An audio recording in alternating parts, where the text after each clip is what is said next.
কি বলবো, স্বৈরাচারী এক স্বৈরাচারী রাষ্ট্রের দালাল আর এক স্বৈরাচারিণী মমতা ব্যানার্জি, তার পুলিশ আমাদের আটকাচ্ছে।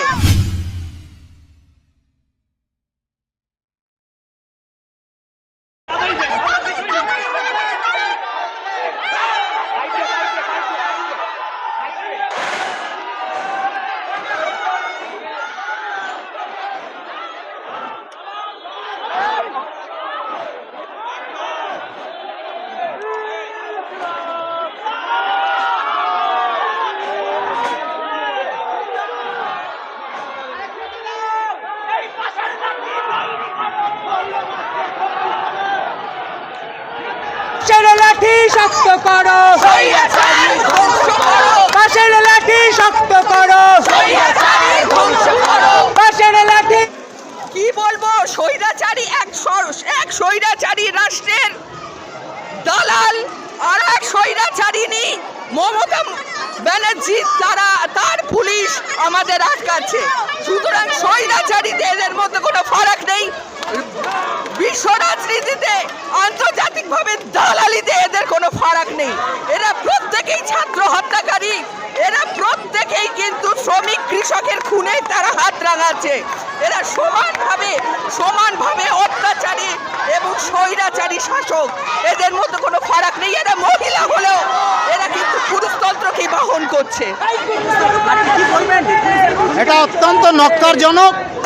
এটা পশ্চিমবঙ্গের পুলিশ প্রশাসন, তাদের কাছ থেকে এরা আমরা প্রত্যাশা করি না। যেখানে বাংলাদেশে ইতিমধ্যে 64টির অধিক ছাত্রছাত্রী যারা খুন হলো সরকারের হাতে, তাদের বিচার চাইতে ছাত্ররা সেখানে উত্তাল। প্রতিদিন ছাত্র খুন হচ্ছে, শহীদ হচ্ছে, তাদেরকে টিয়ার গ্যাস বন্দুক দিয়ে আটকানোর চেষ্টা হচ্ছে।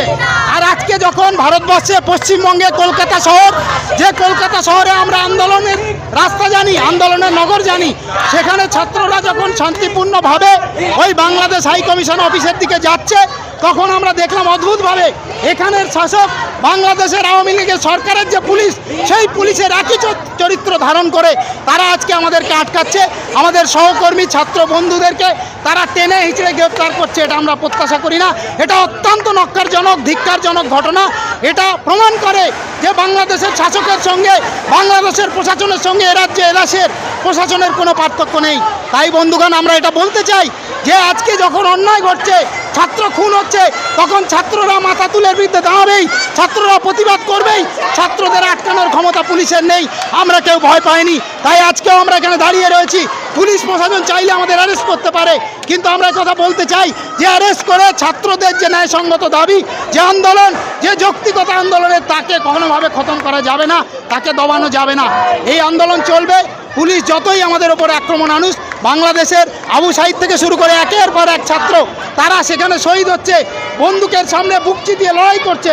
সেই লড়াই আমাদেরকে অনুপ্রেরণা দেয়, সেই লড়াই আমাদেরকে শিক্ষা দেয়, এবং সেই লড়াইয়ের ভিত্তিতে আমরা এআইডিএসওর পক্ষ থেকে মনে করি যে এই আন্দোলনকে সমগ্র ভারতবর্ষ, সারা বিশ্বের ছাত্ররা আজকে প্রতিবাদ করলে শাসক টলে যাবে। বাংলাদেশ টলে গেছে, বাংলাদেশে শেখ হাসিনা সরকার তারা ইতিমধ্যে টলে গেছে, তারা ভয়ে কাঁপছে। ফলে এই আন্দোলন আরও দীর্ঘস্থায়ী হবে, এই আন্দোলন আরও এগিয়ে যাবে। আমার নাম মিজানুর রহমান, এআইডিএসও কলকাতা জেলা কমিটির সম্পাদক।